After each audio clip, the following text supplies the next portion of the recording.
right, y'all. Let's see what it do.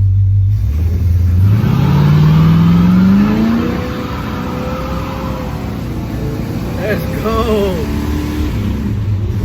Let's go. What's good, grind schoolers? It's your boy Rob, and we back in the shop today. So today what we got going down, man, is we are going to install the Monte Carlo 17-inch replica wheels and pretty much take the car out of the garage, man. I haven't driven, well, I drove the car just around the block real quick the other day. But other than that, I haven't driven the car in almost 2 months. So I'm real excited to get that going and get everything together. I pretty much got what I need done for the car. And now I'm finally able to get these spacers off of the car, man. It really makes me feel uneasy or uncomfortable. It makes me feel uncomfortable having that type of setup going on the car, and I don't feel like that's safe for anybody that's driving the car. I know people run spacers. I know these trucks, you know, they put big spacers on these trucks and stuff like that, and I'm just not a fan of them. I don't really know how they work. I don't understand how the spacers work. I feel like they're a huge liability because you're pretty much relying on the studs, I guess, to support all that weight. And the further out you go, I feel like the more of a liability it is. You know what I'm saying? I mean, and there's nothing that you can convince me otherwise that spacers are safe for the car. You know what I mean? I just feel like wheels should be cut for the car. If you want to go with some type of modified wheels, do the necessary precautions in order to get there. Like, you know what I mean? Notching the frame and doing whatever else you got to do in order to make the wheels fit. I don't feel like spacers are warranted for any car. And I may be biased because I've had my Caprice collapsed on the wheel, and prior to that I was on the highway and I felt the car swaying back and forth, and you know, luckily the tire or the wheel didn't fall off of the car while I was on the highway. It happened in an alley behind my cousin's house. And I was just thinking, man, like, what if that would have happened while I was on the highway? The wheel would have came off of the car, you know, and would have been flying down the highway and possibly could have hurt somebody. Not only that, you know, like I could have crashed my car, totaled my car and all that kind of stuff. There's just so many things that could have happened if the wheel would have fell off on the highway. Now, that was due to somebody else's negligence as far as putting on the wheel. But I had Dayton's, and there was an adapter plate on the Dayton's, and the adapter plate cut the studs off of the what am I trying to say? Off of the axle. So yeah, like, I'm not a fan of riding completely on studs, especially going, you know what I'm saying, 40, 50, 60, you know what I'm saying, 70 miles down the highway or whatever, however fast, you know what I'm saying. But yeah, man, anyways, we're going to go ahead and get these off. It's gonna take a lot of extra work because there's so many spacers, there's so many lug nuts and all that kind of stuff. So let me get set up for what I need, and then yeah, we'll just go ahead and start knocking it out.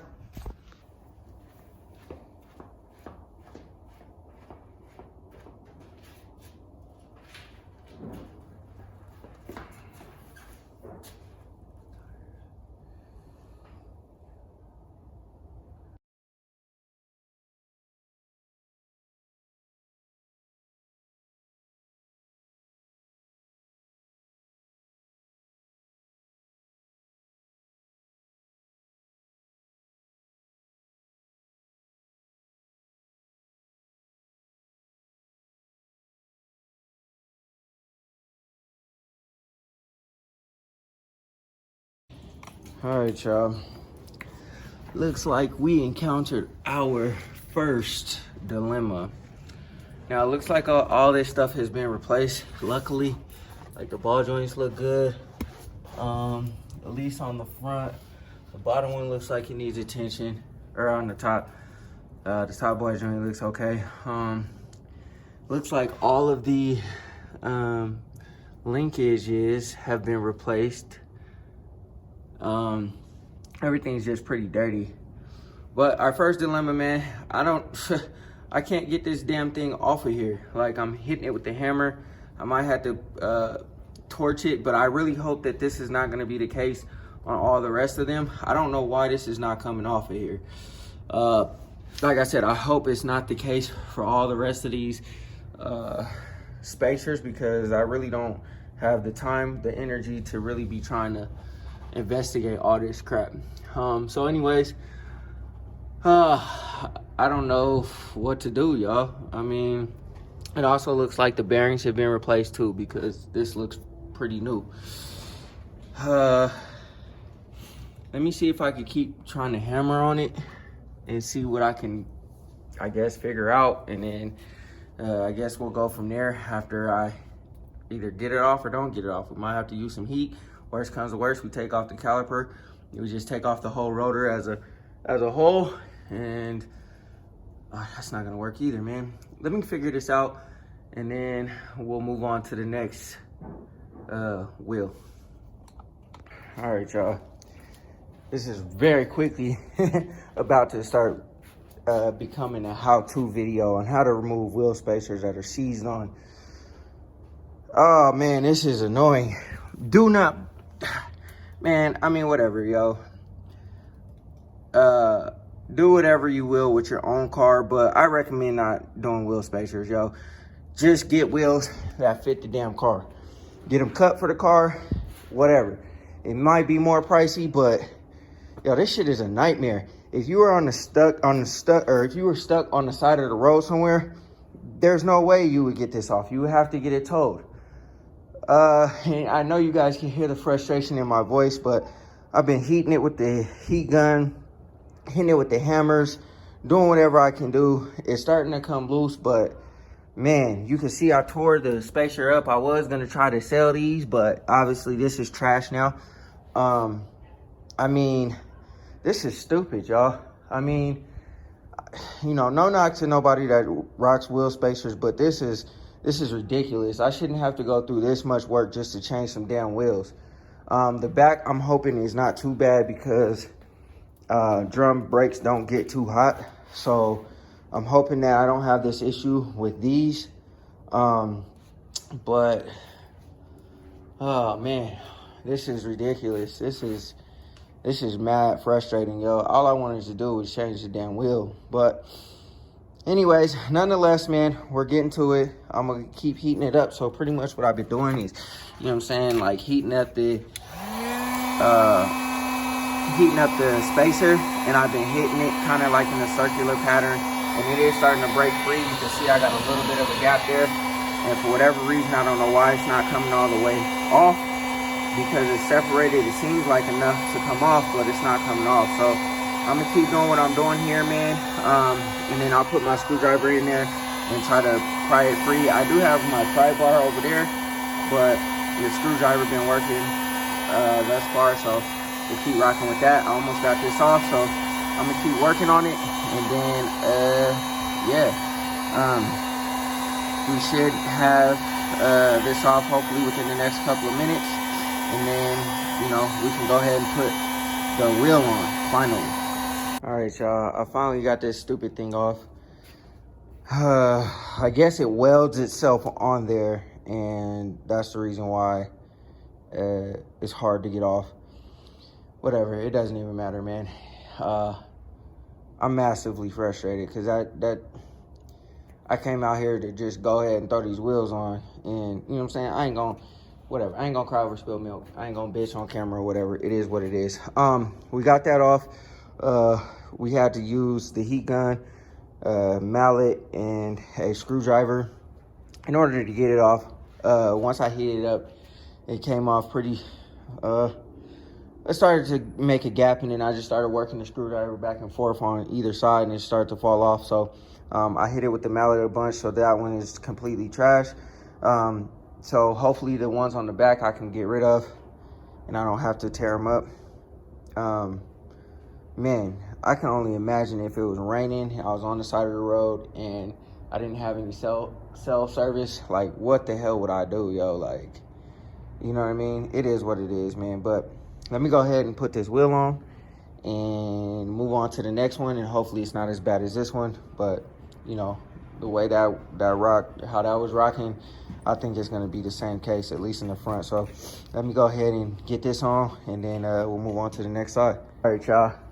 So luckily, this one came off without too much persuasion. I did hit it with the heat gun a little bit, with the mallet a little bit, and then I was able to pry it off with the screwdriver within, you know what I'm saying, less than a minute. So that wasn't that big of a deal. So I'm actually in a better mood now, y'all. Like I said, I don't want to vent, you know what I'm saying, or, you know, complain or whatever on camera, nothing like that.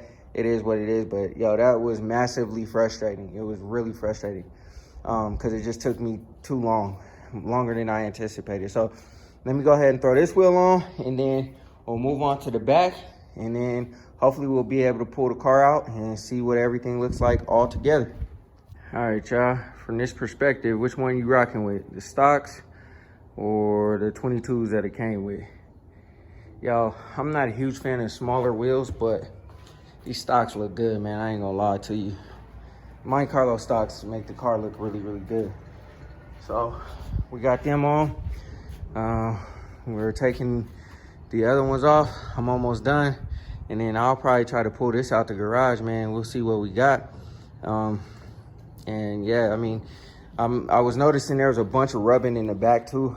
You could see like a little bit of rubbing right there. The wheel was hitting the frame. So it's a good thing we did take those off. Now we'll have full, like, I guess, mobility or whatever. But yeah, let me go ahead and torque the other wheel down, put this jack on the back, and then we'll take the back ones off, and then yeah, we'll call it good. All right, y'all. Took the T-tops off too, cause you know what I'm saying, it's a nice day outside. I just wanted to see what it looked like with the T-tops off, but let's look at what we got, y'all. Man, I'd say she look a whole lot better. You know what I'm saying? The car could be dropped down a little bit, and I could have went with a little bit taller tire in the back, but you know, like I said, these are temporary for the most part. Man, it took me so long to do 4 tires, man. Way too long to do 4 tires. It took me like 2 hours, and it shouldn't have, but it did. And yeah, man. And then it shouldn't have took me 4 hours or 2 hours, but it did, unfortunately. But we got it done. And now, you know what I'm saying, we ain't got to worry about them spacers no more, man. Do not run spacers on your car. I know, you know what I'm saying, they're made for a reason, obviously, so you can run a variation of different type of wheels.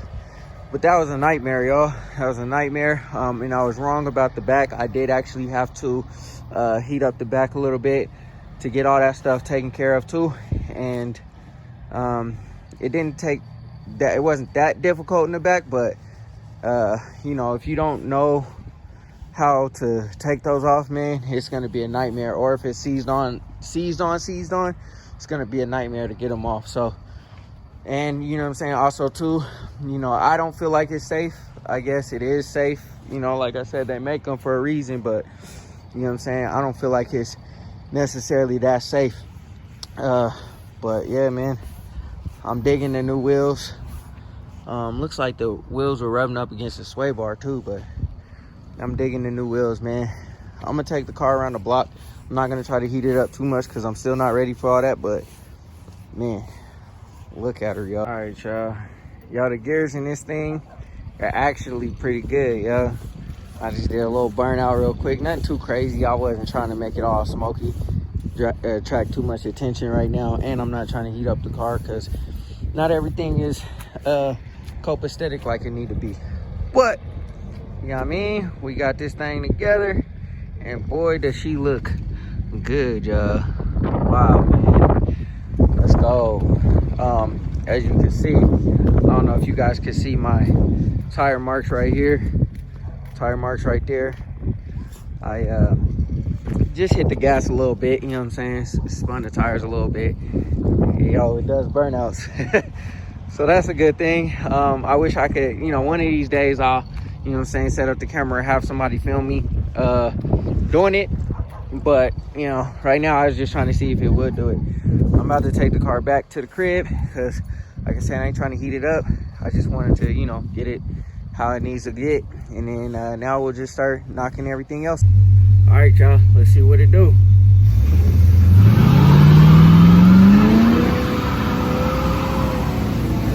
Let's go.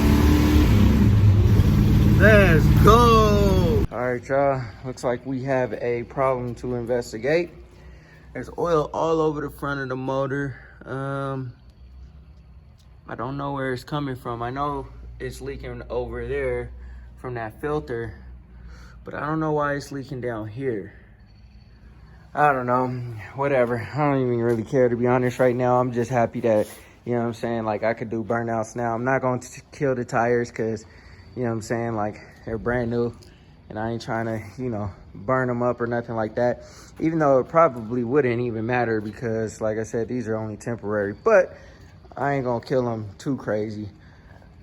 But yeah, like I said, man, I wasn't gonna try to do a burnout, but I couldn't resist, man. After I found out that, you know what I'm saying, it was gonna slide, hey, I had to do it. I don't know how I picked it up on camera because I turned the camera off pretty quick, but one of these days we'll get out of the car and get some footage of it doing a burnout. But anyways, yeah, man, that is the Monte with the brand new wheels and tires on it.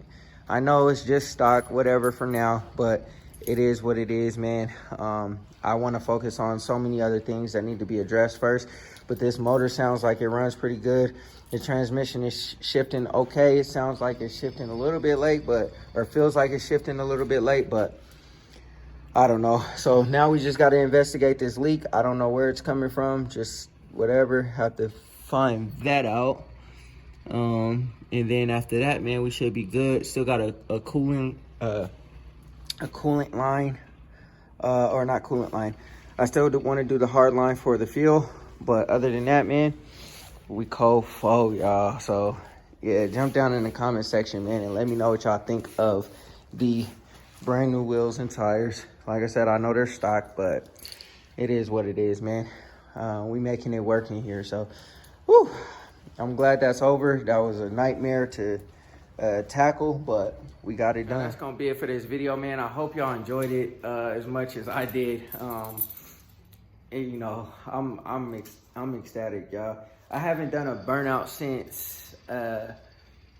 since I got rid of my Camaro. That was the last burnout that I did, and that was almost 2 years ago.